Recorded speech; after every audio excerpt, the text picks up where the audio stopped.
Hello শ্রোতা বন্ধুরা, গল্প আনলিমিটেড চ্যানেলে আপনাদের সবাইকে স্বাগতম। আপনাদের যে কোনো মতামত আমাদেরকে লিখে জানানোর জন্য অনুরোধ রইল। আর সেই সাথে আপনাদের পছন্দের যে কোনো বইয়ের নাম লিখে জানালে আমরা চেষ্টা করব আপনাদের পছন্দের বইগুলি আমাদের চ্যানেলে রাখতে। কমেন্ট বক্সে আপনাদের গুরুত্বপূর্ণ মতামত জানিয়ে আমাদেরকে উৎসাহিত করুন। আজকে থাকছে মাসুদ রানা সিরিজের আমি সোহানা প্রথম খণ্ড গল্পটির পঞ্চম পর্ব। অধ্যায় 4। রাতের পোশাক পরে নিজের বিছানায় শুয়ে আছে জেনি উডহাউস। চোখ দুটো খোলা। নাইট ড্রেসটা তাকে কিনে এনে দিয়েছে রানা। সুতি কাপড়, হাতে নরম লাগে, ফিটও করেছে খুব ভালো। রানা তাকে বলেছে ওটার রং গোলাপি। ঠোঁটে লাজুক হাসি। জেনি ভাবল মেয়েদের কাপড় কেনার ব্যাপারে মাসুদ রানার বোধহয় অভিজ্ঞতা আছে। 3 দিন কেটে যাবার পর ছোট্ট কটেজটার কোথায় কী আছে সব জানা হয়ে গেছে জেনির। জুলিকে হারাবার প্রথম ধাক্কাটা ইতিমধ্যে কাটিয়ে উঠেছে সে। এ ব্যাপারে রানার প্রতি কৃতজ্ঞ জেনি। মৌখিক সহানুভূতি নয়, ওর আশ্চর্য আচরণ একাধারে সেবা শুশ্রূষা ও সান্ত্বনার কাজ করেছে। এ এক সম্পূর্ণ নতুন অভিজ্ঞতা তার। একজন মানুষ এত ভালো হতে পারে জেনির কোনো ধারণা ছিল না। জেনির অন্ধত্ব যদি মনে কোনো করুণার উদ্রেক করে থাকে, ভুলেও সেটা প্রকাশ করেনি রানা। অন্ধত্বের কারণে নিজেকে জেনি অসহায় ভাবে না, এটা লক্ষ্য করে রানার মনে যদি কোনো প্রশংসার ভাব জেগে থাকে, সে ব্যাপারেও কোনো কথা বলেনি ও।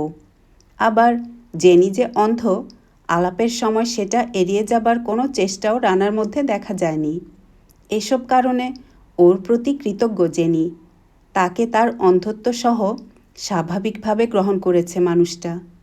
ওর সঙ্গিনী অন্ধ, কথাটা মুহূর্তের জন্যেও ভোলে না। বাগানের কথা যখন তুলল জেনি, রানা তাকে জিজ্ঞেস করেনি ওটা দেখেছি কি না, জিজ্ঞেস করেছে গন্ধটা পেয়েছে কি না। কটেজটা একতলা, টালির ছাদ, ইটের দেয়াল। প্যান আমেরিকান হাইওয়ে থেকে কয়েক মাইল দূরে রয়েছে ওরা। কটেজ থেকে খানিক দূরে সরু একটা পথ আছে, গাছপালার আড়াল থাকায় দেখা যায় না। কটেজটা এক ভারতীয় দম্পতির। ভদ্রলোক কচ্ছপ আর মুক্তো রফতানি করেন ইংল্যান্ডে। 3 মাসের ছুটিতে ভারতে গেছেন তারা।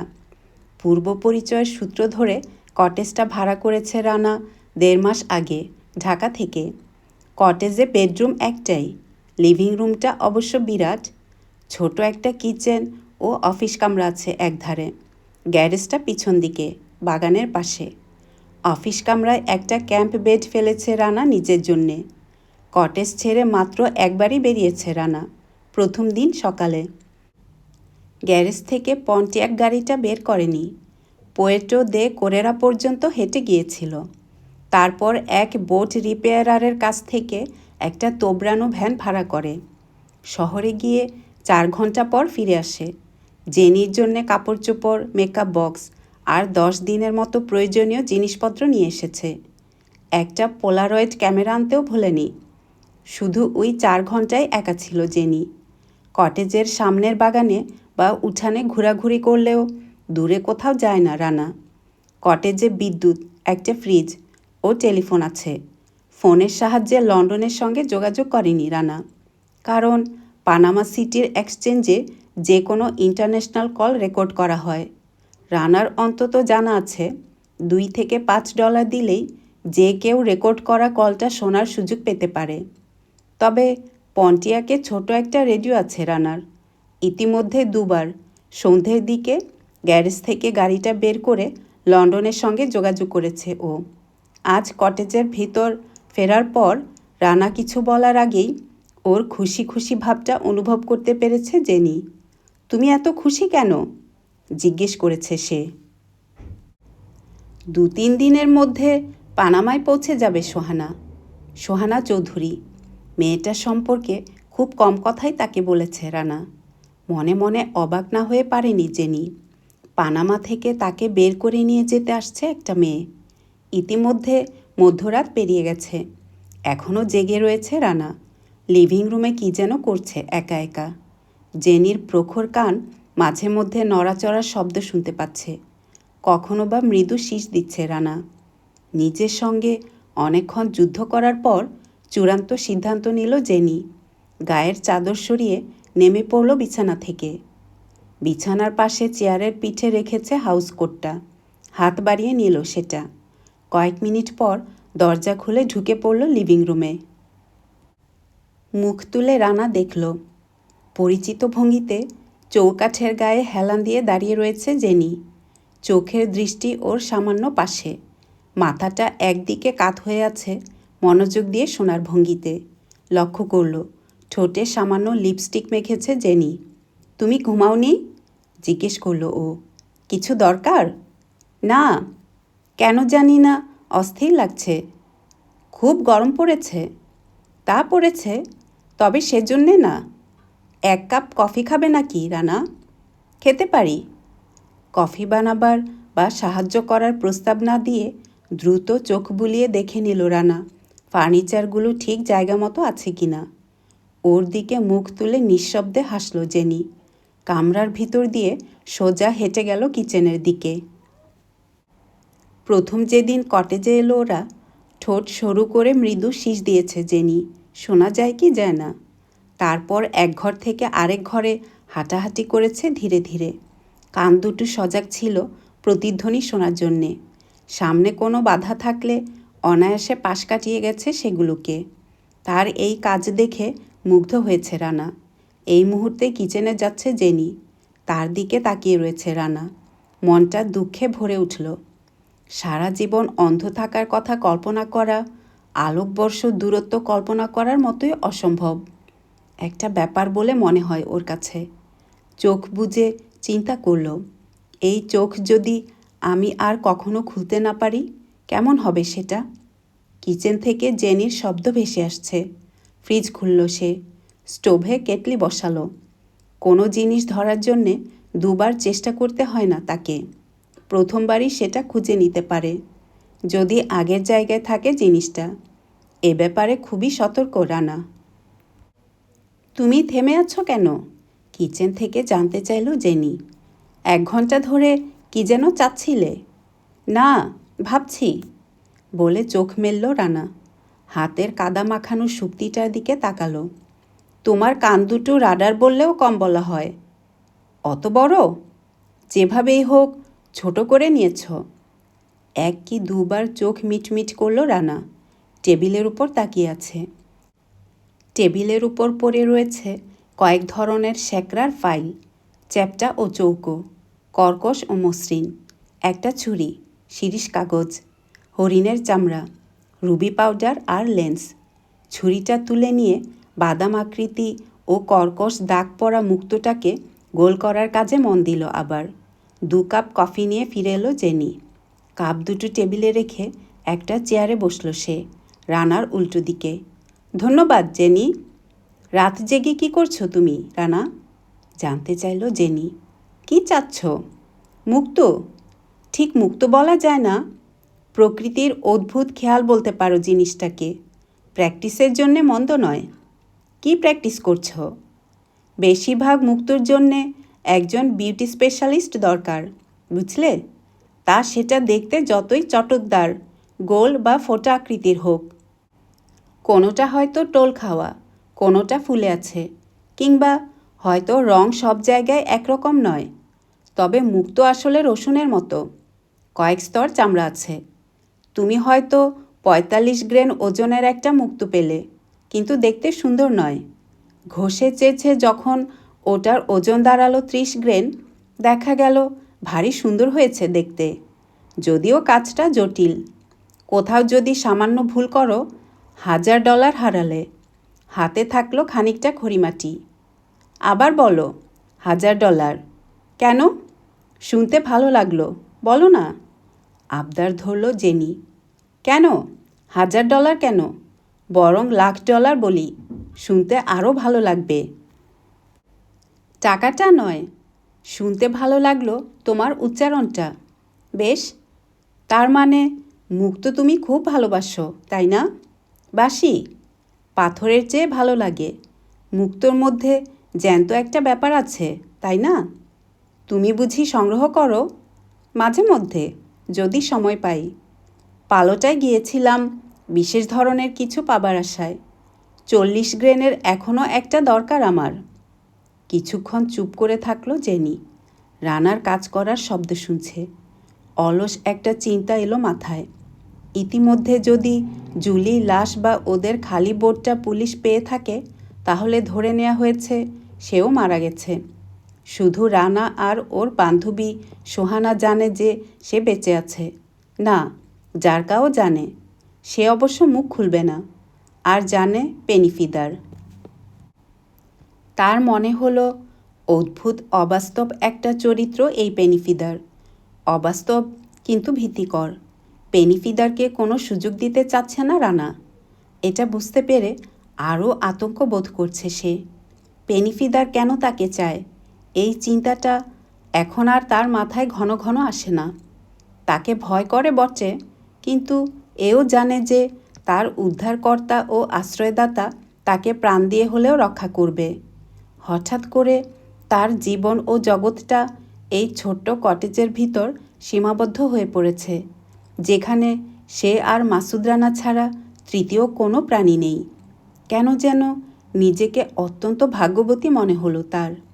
গোটা অস্তিত্ব জুড়ে অদ্ভুত একটা তৃপ্তিবোধ ছড়িয়ে রয়েছে। প্রচণ্ড আঘাত, আতঙ্ক ও শোকের পরও শান্ত চিত্তে নিঃশ্বাস ফেলতে পারছে সে। সময় যেন স্থির হয়ে দাঁড়িয়ে পড়েছে। সোহানা চৌধুরী এসে লন্ডনে নিয়ে যাবে তাকে। রানা বলেছে তার জন্যে সেটাই সব দিক থেকে ভালো হবে। কাজেই রাজি হয়েছে সে। পাসপোর্টটা হারিয়ে গেছে, তবে রানা বলেছে এ ব্যাপারে তাকে চিন্তা করতে হবে না।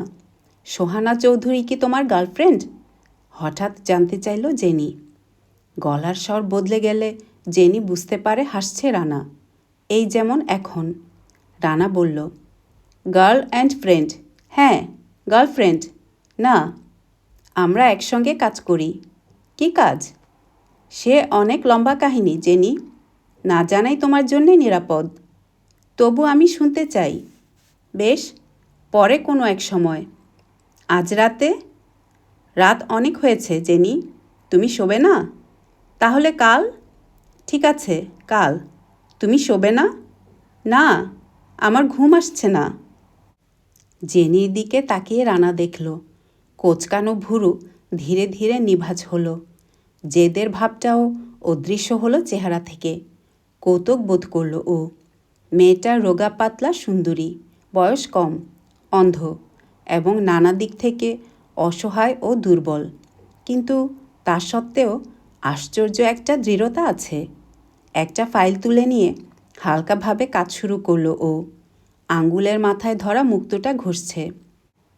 তার মানে কি তোমার কোনো গার্লফ্রেন্ড নেই? Regular girlfriend? আবার জানতে চাইল জেনি। না, ইরেগুলার হয়তো আছে, রেগুলার নেই। আমিও তাই ধারণা করেছি। কেন, কিভাবে? জিজ্ঞেস করল রানা। তারপর প্রায় চিৎকার করে উঠল, আহা, কি ব্যাপার? তাড়াতাড়ি জিজ্ঞেস করল জেনি। ঠিক বুঝতে পারছি না। মুক্তোটা ফেটে গেল। লেন্সটা তুলে চোখে ঠেকালো রানা। মুক্তোর কর্কশ গায়ে চুলের মতো সরু রেখাটা পরিষ্কার দেখা গেল। ওটা আসলে একটা ফাটল। ফাইলটা আলতোভাবে ছোঁয়ালো একবার। ফাইলটা সামান্য চওড়া হলো। এবার ছুরিটা তুলে নিল রানা। ফলার ডগাটা সতর্কতার সঙ্গে ফাটলের মাঝখানে ঠেকালো। হঠাৎ করে দুফাক হয়ে গেল জিনিসটা। ভিতর থেকে কি যেন একটা খসে পড়ল। খপ করে ধরে ফেলল রানা। তা না হলে পড়ে যেত মেঝেতে। আবার যখন কথা বলল, ওর গলা থেকে নিখাত উল্লাস ঝরে পড়ল। God, it's a pearl! অদ্ভুত সুন্দর একটা মুক্তো জেনি। কোথাও কোনো ত্রুটি নেই। বাজে একটা মুক্তোর ভিতর থেকে অমূল্য একটা রত্ন বেরিয়ে এসেছে। কিভাবে? জেনি বিস্মিত। আমি যেটার উপর কাজ করছিলাম সেটার ভিতর ছিল। জেনি শুনতে পেল। চেয়ার ছেড়ে দাঁড়ালো রানা। টেবিল ঘুরে এগিয়ে আসছে। নাও, ধরে দেখো। জেনির হাতটা তুলে নিয়ে তালুর ভিতর গুজে দিল জিনিসটা। অপর হাতে আঙ্গুল দিয়ে অনুভব করল জেনি। মুক্তো সম্পর্কে আমি কিছু জানি না, তবে বেশ বড়ই তো মনে হচ্ছে রানা। 40 থেকে 45 গ্রেন। অনেস্ট টু গড, ঠিক এই জিনিসটাই খুঁজছিলাম আমি। খুব দামি বুঝি? অমূল্য কিছু নয়, $750 থেকে $1000 হতে পারে। তবে ঠিক এইরকম একটা কিছুই খুঁজছিলাম আমি। রানার গলায় উত্তেজনা, লক্ষ্য করে জেনিও উল্লাস বোধ করছে। আমার ভারী ভালো লাগছে রানা, নাও। মুঠো খুলে হাতটা রানার দিকে লম্বা করল জেনি। ভালো লাগলো। আবার তুমি $1000 উচ্চারণ করায়। যতবার চাইবে ততবার উচ্চারণ করব জেনি। তুমি আমার জন্যে সৌভাগ্য বয়ে এনেছ। খুশি লাগছে তোমাকে যে ঝামেলার মধ্যে ফেলেছি। জেনির কাঁধে হাত রাখল রানা। এ ধরনের ঝামেলা কাঁধে নেয়া আমার শুধু পেশা নয় জেনি, নেশাও। এ যাত্রায় তোমার মতো সুন্দর একটা ঝামেলা ঘাড়ে চাপায় আমি বরং নিয়তির উপর কৃতজ্ঞ। সত্যি বলছ? সুন্দর?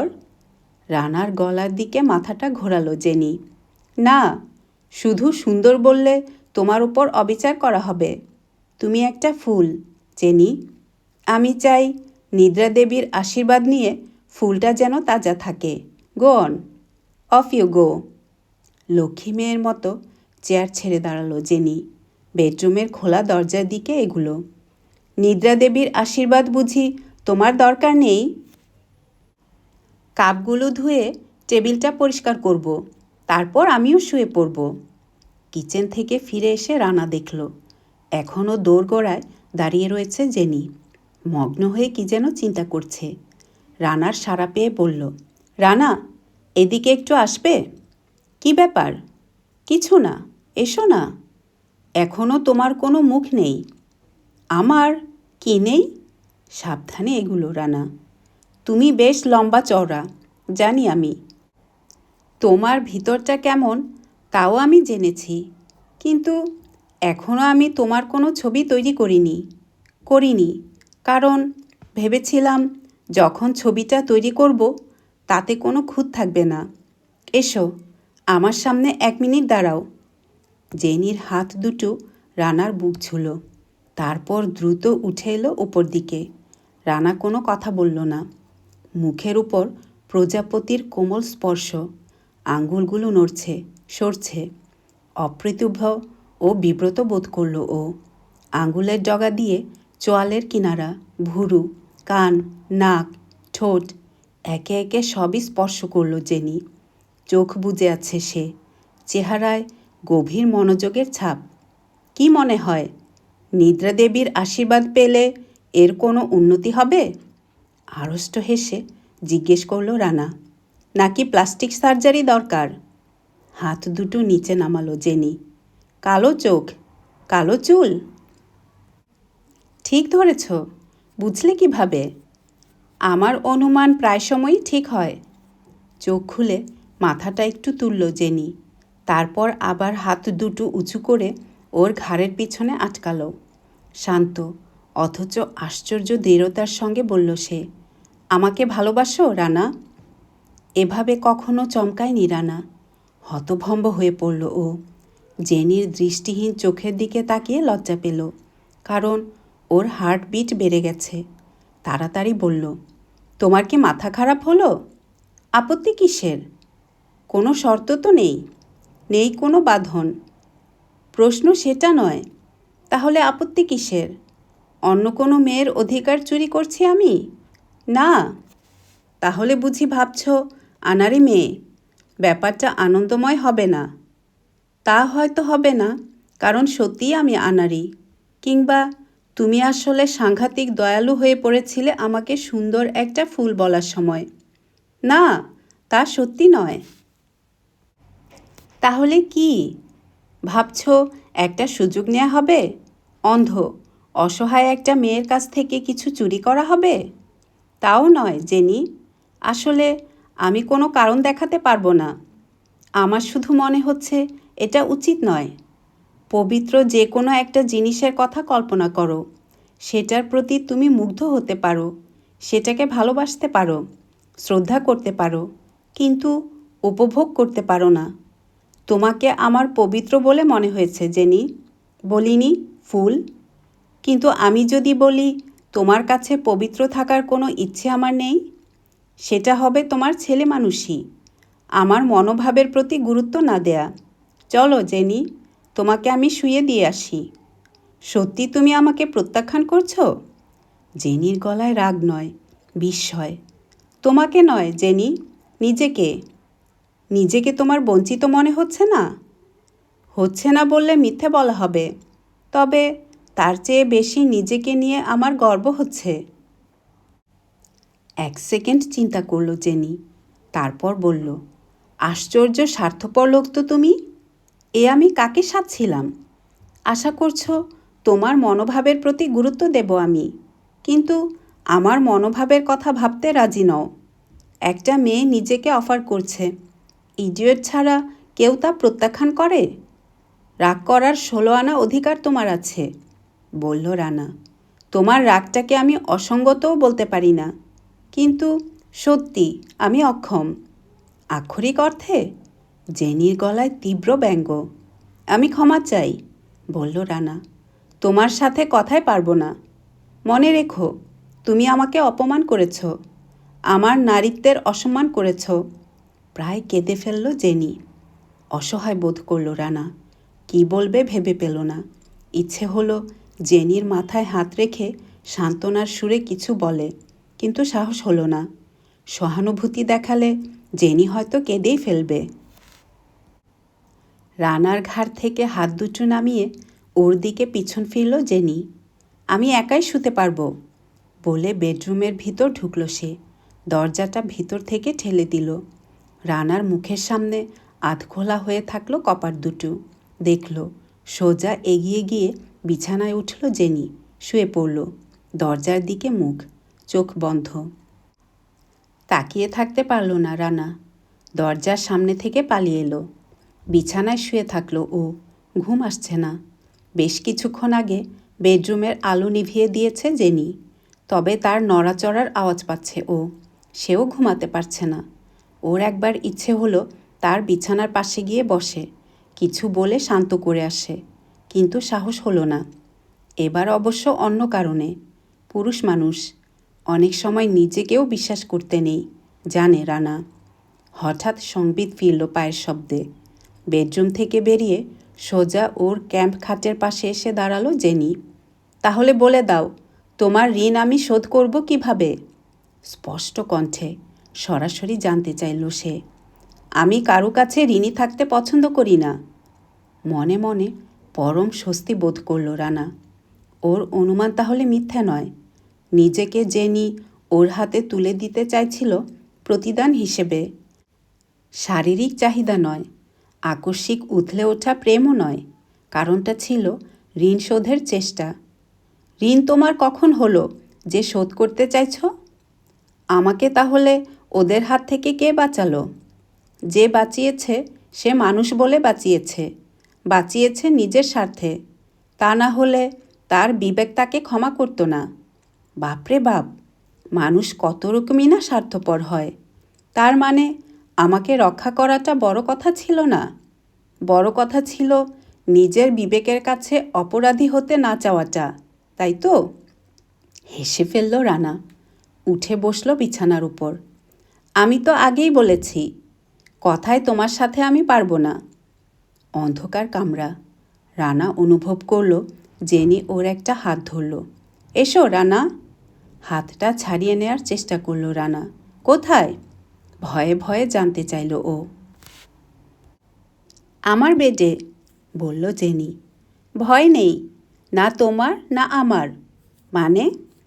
তোমার দ্বারা আমার কোনো ক্ষতি হবার কোনো সম্ভাবনাই নেই।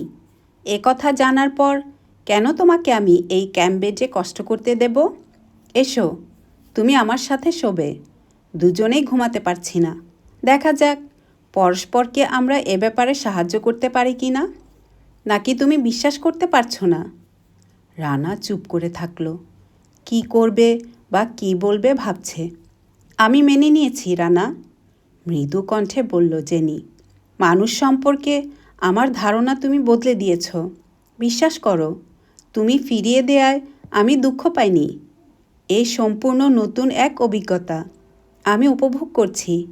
এমন পুরুষও দুনিয়ায় আছে যার কাছে সম্পূর্ণ নিরাপদ আমি। এসো। বাধ্য ছেলের মতো জেনির সাথে বেডরুমে চলে এলো রানা। পাশাপাশি শুয়ে গল্প করে কাটিয়ে দিল অনেকক্ষণ। তারপর একসময় ঘুমিয়ে পড়ল দুজনেই। ঝকঝকে ক্রোম পিলারের উপর দাঁড়িয়ে আছে কালো কাচে মোড়া হোটেল অ্যাম্বাসেডর, পানামা সিটির পূর্ব প্রান্তে। শহরের শেষ মাথায় হোটেলটা। বছরের এই সময় অতিথির সংখ্যা খুবই কম। 5 তলার একটা সুইটে রয়েছে ওরা। কান থেকে ফোনের রিসিভার নামিয়ে লিভিং রুমে চলে এলো ব্রুনেল ম্যাকার্থি। একটা আর্মচেয়ারে বসে রয়েছে টমাস পেনিফিদার। পরস্পরকে জড়িয়ে থাকা 10টা আঙ্গুলের উপর চিবুক। নিস্তেজ গলায় বলল সে, পরিস্থিতি? পকেট থেকে একটা নোটবুক বের করল ব্রুনেল। বহুল ব্যবহারে চামড়ার কাভারটা নরম হয়ে গেছে। নোটবুকের পাতা উল্টালো সে। প্রেসকে কাল সকালে জানানো হয়েছে একজন জেলে খালি বোট, আরেকজন জেলে লাশটা দেখতে পেয়েছে। তার অন্ধ বোনকে পাওয়া যায়নি, কাজেই ধরে নেওয়া হয়েছে ডুবে মারা গেছে সে। লাশটা ভেসে গেছে স্রোতে। পানামা থেকে বেরিয়ে যাবার সমস্ত পথে আমাদের লোক রাখা হয়েছে। ভাড়াটে লোকদের উপর দায়িত্ব দেয়া হয়েছে মেয়েটাকে খুঁজে বের করার। আজ পর্যন্ত খরচ হয়েছে $47,756। পেমেন্ট বাকি আছে $11,200। রানার ও মেয়েটার দুজনের চেহারার বর্ণনা দেয়া হয়েছে ওদেরকে। হ্যাঁ বস, এখনও আপনি বিশ্বাস করেন যে রানাই? শুধু বিশ্বাস করি না, জানি। নিষ্প্রাণ চোখ ঘুরিয়ে ব্রুনেলের দিকে তাকালো পেনিফিদার। রানাও জানে যে এটার পিছনে আমরা কাজ করছি। ইয়োটে আমাদেরকে নিশ্চয়ই দেখেছে সে। প্রতিপক্ষ আমরা বলেই মেয়েটাকে নিয়ে গা ঢাকা দিয়েছে। গম্ভীর হলো ব্রুনেল। আপনার কি ধারণা আমাদের পিছু নিয়ে ওখানে গিয়েছিল রানা? না, যোগাযোগটা এমনিই ঘটে গেছে বলে আমার ধারণা, বলে চেয়ার ছেড়ে দাঁড়ালো পেনিফিদার। তবে এ এক সময় ঘটতই। তাকিয়ে থাকলো ব্রুনেল, চোখে কৌতূহল। ভাবছে, ভাগ্যে বিশ্বাস করে না পেনিফিদার, অথচ রানা ও সোহানার ব্যাপারে তার অন্ধ বিশ্বাস। ওদের সাথে আবার একবার বাঁধবে। নিজেদের মৃত্যু নিশ্চিত করার জন্যে তার কাছে ছুটে আসতে হবে ওদেরকে। ওদের প্রতি তার সীমাহীন ঘৃণাই নিয়ন্ত্রিত করবে ভাগ্যের চাকাকে। বসের এই বিশ্বাসের কোনো মূল্য এতদিন ব্রুনেল দেয়নি, কিন্তু এখন তার মনে হচ্ছে ইচ্ছেটা বোধহয় পূরণ হবে। ব্রুনেল নিজেও ওদের দুজনকে প্রচণ্ড ঘৃণা করে। আজ হঠাৎ করে সেটা যেন উথলে উঠল। মনের চোখ দিয়ে দেখতে পেল ভাঙ্গা হাড়গোড় নিয়ে পড়ে আছে মাসুদ রানা, একটা লাশ। আর সোহানা ক্ষতবিক্ষত শুয়ে আছে রক্তের পুকুরে। ভাবনার সূত্র ধরে কথাটা মনে পড়ে গেল ব্রুনেলের। মুখ খোলার আগে জিভে ডগা দিয়ে ঠোঁট ভিজিয়ে নিল সে। চোখ থাকলো পেনিফিদারের উপর। এইমাত্র যে ফোনটা এলো, লন্ডন থেকে বস। দৈত্য ডক্টর জিমসনের সাথে দেখা করেছে সে। জানালার সামনে দাঁড়িয়ে নিচের পার্ক ও পার্কিং লটের দিকে তাকিয়ে আছে পেনিফিদার। পার্কিং লট প্রায় ফাঁকা, রাস্তাতেও কোনো গাড়ি বা মানুষজন নেই। তাকে তুমি জানিয়েছ মেয়েটাকে আমরা হারিয়ে ফেলেছি? হ্যাঁ। তারপর? 1 সেকেন্ড ইতস্তত করল ব্রুনেল, তারপর বলল, হাসল। তার হাসারই কথা। জানালার দিকে পিছন ফিরল পেনিফিদার। ম্লান চোখ দুটো মুহূর্তের জন্যে আকস্মিক তিক্ততায় জ্যান্ত হয়ে উঠল। কারণ সে একটা পাগল। তার কাছে গোটা ব্যাপারটাই যেন একটা খেলা। তবে পরিস্থিতি সবসময় তার অনুকূলে থাকে। কিভাবে বলতে পারবো না। পাগল, তবে লাকি। ব্রুনেলের গলার ভিতর থেকে গম্ভীর একটা আওয়াজ বেরুলো, যেন সমর্থন করলো পেনিফিদারকে। বলছিল, শেষ পর্যন্ত বোধহয় তাকে এসে কাজটা করতে হবে। আমি বলেছি না। নির্লিপ্ত ভঙ্গিতে মাথা ঝাঁকালো পেনিফিদার। আর কিছু? আপনি বলছেন পানামায় রানার উপস্থিতি কাকতালীয় ব্যাপার। আরেকটা ঘটনা ঘটেছে। জিমসনের বাড়ি থেকে বেরিয়ে এসে খুব মজা পায় আমাদের দৈত্য, কারণ বেরুতেই তার সাথে সোহানা আর বিএসএস চিফ মার্ভিন লংফেলোর সাথে দেখা হয়ে যায়। হোয়াট? হ্যাঁ, শুনে আমিও চমকে উঠেছিলাম। নোটবুকের পাতা উল্টাতে শুরু করলো ব্রুনেল। জিমসন লেখা একটা পৃষ্ঠায় চোখ রাখল সে। জিমসন মার্ভিন লংফেলোর পুরানো বন্ধু ছিল। আমরা জানতাম জিমসন খুব উদ্বিগ্ন হয়ে উঠেছে, সেজন্যেই তাকে সরানোর সিদ্ধান্ত নেওয়া হয়। ভিক্টর ক্যানিং যদি তার কথায় কান নাও দিয়ে থাকে, মার্ভিন লংফেলো নিশ্চয়ই দিত। আর সোহানা? কাঁধ ঝাঁকালো ব্রুনেল। ওরা অনেক দেরি করে পৌঁছায়, কিছু জানতে পেরেছে বলে মনে হয় না। আর যদি অনুমান করে নেয়, সমস্যাটা দৈত্যের, আমাদের নয়। হ্যাঁ, তা ঠিক। বেনিফিদারকে সন্তুষ্ট মনে হলো ব্রুনেলের। ভালো কথা। ইন্টারন্যাশনাল কলগুলো চেক করছো তো? লোক মারফত চেক করা হচ্ছে। রানা কল করেনি তা বলছি না, তবে লগে আমাদের জন্য গুরুত্বপূর্ণ কিছু নেই। তুমি একটা গাধা ব্রুনেল। গাধা আমিও। রানার কলে আমাদের জন্যে গুরুত্বপূর্ণ কিছু থাকবে না, এ তো জানা কথা। নিশ্চয়ই সাংকেতিক ভাষা ব্যবহার করেছে সে। সে জানে মেয়েটাকে আমরা চাইছি, জানে তাকে না পাওয়া পর্যন্ত আমরা হাল ছাড়ব না। এও জানে পানামা থেকে বেরিয়ে যেতে হলে কারো সাহায্য দরকার তার, একার পক্ষে সম্ভব নয়। কাজেই প্রশ্নবোধক দৃষ্টিতে ব্রুনেলের দিকে তাকিয়ে থাকলো বেনিফিদার। কাজেই শূন্যস্থান পূরণ করার জন্যে শব্দ খুঁজছে ব্রুনেল। কাজেই তাকে সাহায্য করার জন্যে পানামায় আসছে সোহানা। তোমাকে আমি আগেও বলেছি, আমার সন্দেহ ওরা ব্রিটিশ সিক্রেট সার্ভিসের এজেন্ট, আন্ডারকভার এজেন্ট। হ্যাঁ, বলেছেন, কিন্তু এখন তাহলে আমরা নজর রাখব এয়ারপোর্টের উপর, গাধা। সোহানা আমাদেরকে রানার কাছে নিয়ে যাবে। বেনিফিদারের চোখে উল্লাস। তোমার লোকদের বলো আরও কড়া নজর রাখুক এয়ারপোর্টের উপর। ব্রুনেলের মুখে হাসি ফুটল। নিষ্ঠুর চোখ দুটো জ্বলজ্বল করছে। নোটবুক বন্ধ করে দরজার দিকে ছুটল সে। অধ্যায় 5। কাস্টমস হল থেকে বেরিয়ে এসে আশরাফ চৌধুরী দেখল সূর্য অস্ত যাচ্ছে। কোথাও লাল, কোথাও গোলাপি হয়ে আছে আকাশ। ঘামে চটচট করছে তার গা। ভ্যাপসা গরমে দম বন্ধ হবার জোগাড়। দুটো সুটকেস তার, পোর্টার বহন করছে। ঘাড় ফিরিয়ে জানতে চাইল লোকটা, কোন হোটেলে উঠছেন স্যার? সান্তা মারিয়া ক্যালেটোরেলা। Very good sir. ওদের সামনে একটা ট্যাক্সি এসে থামল। সুটকেস দুটো ভিতরে তুলে দিল পোর্টার। তার পাওনা মিটিয়ে দিয়ে ট্যাক্সিতে উঠতে যাবে আশরাফ। 1 সেকেন্ড ইতস্তত করল। ভাবল পিছন দিকে একবার তাকাবে কিনা। তার পিছনে কোথাও আছে সোহানা, অন্তত থাকার কথা, কিন্তু তাকে নিষেধ করে দিয়েছে। ভুলেও যেন ওর দিকে না তাকায় সে। অ্যাপার্টমেন্ট থেকে একসঙ্গে বেরোয়নি ওরা। হিথ্রো এয়ারপোর্টে পৌঁছেছে আলাদাভাবে, একই প্লেনে। বোয়িং 707-এ চড়ে 7 ঘন্টা উড়ে এসেছে ওরা, তবে বসেছিল আলাদা জায়গায়। আশরাফ ট্যুরিস্ট ক্লাসে, সোহানা ফার্স্ট ক্লাসে। আশরাফের খুশিও লাগছে না, আবার মনে কোনো আশঙ্কাও নেই। গোটা ব্যাপারটা তার কাছে অবাস্তব লাগছে। ট্যাক্সিতে উঠে পড়ল সে, পিছন ফিরে তাকালো না। 20 ফুট সামনে একটা পুলিশ কার দাঁড়িয়ে রয়েছে। ভিতরে ইউনিফর্ম পরা 2 জন লোক। একজনকে অফিসার বলে মনে হলো। এয়ারপোর্টের বাইরে পরিবেশ ও পরিস্থিতি সম্পূর্ণ স্বাভাবিক। প্রচুর গাড়ি আসছে যাচ্ছে, লোকজন সবাই খুব ব্যস্ত। এমন কোনো লক্ষণ নেই যা দেখে সন্দেহ হবে এখানে কারো নিরাপত্তা বিঘ্নিত হতে পারে। অবশ্য ব্যস্ত লোকজনের মধ্যে ভদ্রবেশী সশস্ত্র গুন্ডারা থাকলে চেনা সম্ভব নয়। আছেও তাই।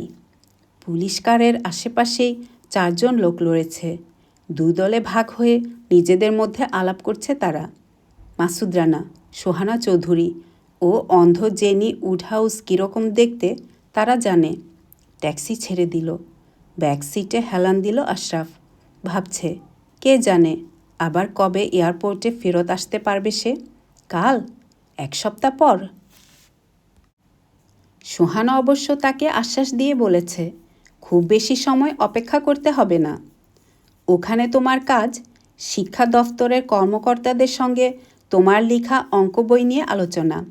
তবে পৌঁছবার পরপরই পেটের অসুখ বাঁধিয়ে ফেলবে, যাতে হোটেল ছেড়ে কোথাও বেরোতে না হয়। হয়তো মাত্র কয়েক ঘন্টার জন্যে, কিংবা হয়তো অল্প কটা দিন। ট্যাক্সির গতি বাড়ছে। রিহার্সেল হিসেবে মুখটা বিকৃত করল আশরাফ। পেটের দিকে একটা আঙ্গুল তাক করল। আরও প্রায় 7 মিনিট পর এয়ারপোর্টে বিল্ডিং থেকে বেরিয়ে এলো সোহানা। পিছনে ট্রলি নিয়ে একজন পোর্টার রয়েছে। জিন্স আর জ্যাকেট পরে আছে সে, হাতে বড়সড় হ্যান্ডব্যাগ। ফুটপাথে পা দিয়েছে মাত্র, পুলিশ কারের দরজা খুলে গেল। দীর্ঘদেহী একজন অফিসার বেরিয়ে এসে পথরোধ করে দাঁড়ালো। অফিসারের পরনে light weight olive green uniform, কোমরে হোলস্টার, মুখটা সরু, চোখ দুটো মাছের মতো ঠান্ডা, ঠোঁটের নিচে গোঁফ যেন ঠিক একজোড়া শুঁয়োপোকা। পথরোধ করে দাঁড়ালেও গম্ভীরভাবে সোহানাকে স্যালুট করল সে। বলল, মিস সোহানা চৌধুরী? ইয়েস। আপনি আমার সঙ্গে এলে খুশি হব, প্লিজ, বলল অফিসার। ইংরেজিটা ভালোই বলে। আমি captain Miguel hermitage, Panama city police. তাকিয়ে থাকলো সোহানা, চেহারায় সামান্য রাগ। আমি ঠিক বুঝতে পারছি না, আপনার সঙ্গে আমাকে যেতে হবে কেন? এর আগেও আপনি পানামায় এসেছেন, তাই না মিস সোহানা? হ্যাঁ, এসেছি 4 কি 5 বছর আগে। হ্যাঁ, আমাদের রেকর্ডও তাই বলে মিস সোহানা। সেবার এখানে আপনি থাকার সময় কিছু একটা ঘটেছিল, কিছু অনিয়ম হয়েছিল। আবার যখন আপনাকে পাওয়া গেছে, ব্যাপারগুলো আমরা তদন্ত করে দেখতে চাই। I see. কয়েক মুহূর্ত অনড় দাঁড়িয়ে থাকলো সোহানা, চেহারা ফ্যাকাশে হয়ে গেছে।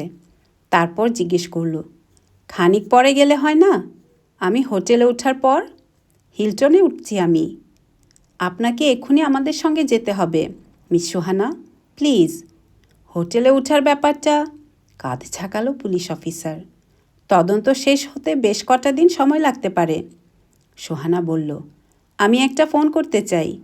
দুঃখিত, সম্ভবত পরে কোনো এক সময়। গাড়িতে উঠুন প্লিজ।